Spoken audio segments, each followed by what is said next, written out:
Il n'y a pas que les militaires de la gendarmerie qui seront mobilisés pour les Jeux Olympiques. Pour filmer les épreuves, nous avons été sélectionnés parmi plusieurs chaînes locales. Le Comité international de sélection olympique, CISO, a repéré nos performances sur notre site internet. Les journalistes de TV3V ont fait leurs preuves lors de la course de printemps à Reichshoffen, de l'UTN ou encore des courses des Vosgirunners à Niederbronn-les-Bains.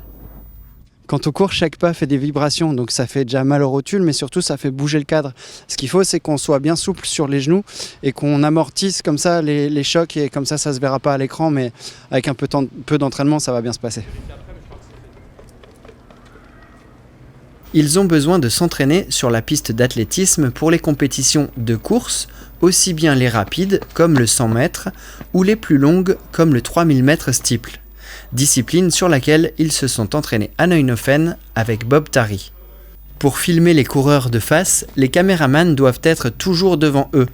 Ils doivent donc courir tout aussi vite. Un travail physique qui nécessite un entraînement intensif. Alors c'est vrai que pour filmer les JO, on nous a demandé quand même beaucoup de critères physiques. Notamment, on doit être capable de faire le 10 km en moins de 40 minutes. C'est aussi une gestion du souffle qui est importante parce que, mine de rien, quand on devra filmer avec la caméra et tenir le micro, faut quand même réussir à avoir une bonne condition physique.